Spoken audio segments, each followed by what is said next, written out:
And I'm joined now by Senator Tuberville of the great state of Alabama in focus, and he is a member of the Armed Services, Health, Education, and Labor and Pensions committees.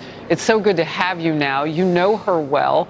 What are your initial reactions to seeing that play out in the Oval Office? Well, thank you for having me on, Harris. What a great day. What a great day for our country and for the people of our country. Our Department of Justice has been weaponized. We've all seen that. Even the Democrats know that. Pam Bondi will bring trust back to our Department of Justice, our justice system. People will believe in it again. For the last 3 or 4 years, nobody's believed what has been going on has been fair and just. So now we've got somebody that's going to do it and do it the right way, where people can again believe in the criminal justice system of our country. You know, you, Senator, give us a unique perspective because you've also been talking with people in your great state of Alabama, your constituents. And so we understand from a legal, point where she comes in and what she accomplished in the state of Florida. But the president just made the point, this is an extremely important point for the American people to pause and watch that. What have you heard from voters themselves, and how does this change the game going forward? And you don't just have to stay in Alabama. Look at places like Chicago and New York, where the crime is horrible. It really is, and the border obviously didn't help. Pam Bondi's got her hands full, along with hopefully Kash Patel in the future being our new FBI director. We need an entire team that's going to tackle this justice system, tackle our crime across this country. Harris, we're in trouble. Our country is in bad trouble. We don't have enough places to put the criminals. Again, this past justice system allowed the criminals to go through the front door of the police station and out the back door because of the DEAs across the country that were absolutely corrupt. And so now Pam Bondi is going to maintain and get control, number one, of our justice system and give it back to the American people. And people can again trust what's going on. Right now, again, people not just in Alabama, but across the country have just been throwing their hands up going, what do we do? We don't believe in what's going on. And the number one thing that we have to do in this country, if you're a politician or anybody that has anything to do with our justice system, the people have to believe in what you're doing and why you're doing it. I want to move to this now as we continue to watch what played out moments ago inside the Oval Office. We have a brand new Attorney General, Pam Bondi. With this now, President Trump is preparing to sign an executive order titled Keeping Men Out of Women's Sports this afternoon. And the president is sticking to that promise he made on the campaign trail. I remember it well. Our viewers do, at our Faulkner-focused town hall, all women, in October. Let's watch. We stop it. We stop it. We absolutely stop it. You can't have it.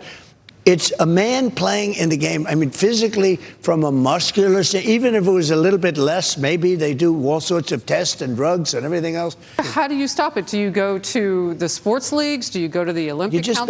You just ban it. The president bans it. You just don't let it happen. Not a big deal.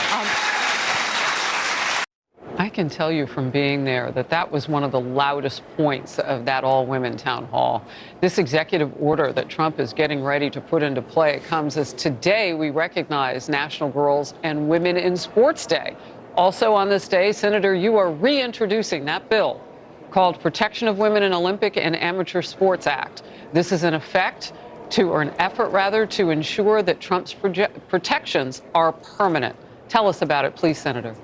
Well, exactly. And, I started coaching over 40 years ago when Title IX started. And, Harris, let me tell you something. It was the best thing that this place has ever done. It gave young girls and women a different opportunity to build on leadership and have a future.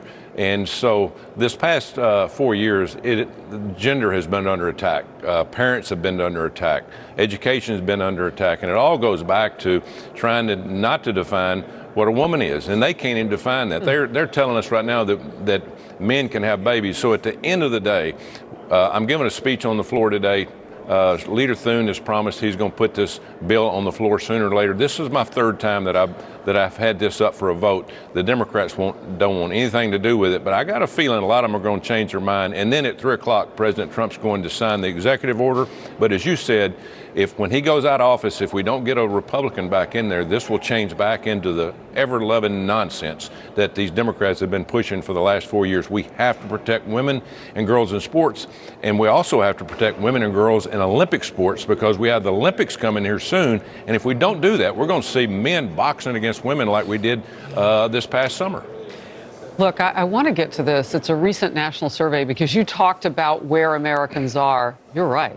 The survey shows the vast majority of Americans, 79%, do not think transgender athletes should be allowed to compete in women's sports, and calling it like it is, biological men. That total includes 67% of Democrats, 94% of Republicans. You get above about 60% of anything, and that's remarkable. Now you're at 79. Your thoughts?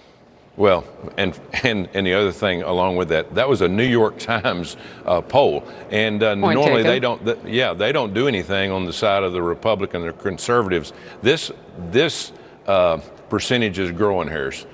People are starting to come around going, this is not really right. This shouldn't happen. And you go back to President Trump. He spent millions in the last 3 months of his campaign, and this was one of his main topics was men and boys in girl sports, and it was just totally blew up on the Democrats. So it goes back to one thing: common sense. Let's get back to family. Let's get back to two genders. Let's get back to allowing women and girls to have the same opportunities as men. If we don't do that, and if we don't do it now and stick with it and get this made permanent, we're going to continue to have problems. Yeah, and that's a good note for everybody to understand. You always wonder, well, what can the next party do if they are in power? You're trying to ensure that this actually sticks. We thought we had something with Title IX, but with the last 4 years, we were even pushing that into the corner. Senator, a big day for you. You've got that speech coming up on the Senate floor. I appreciate you being here also for the breaking news, the new Attorney General, Pam Bondi. God bless you. Thank you. Thank you, Harris. God bless.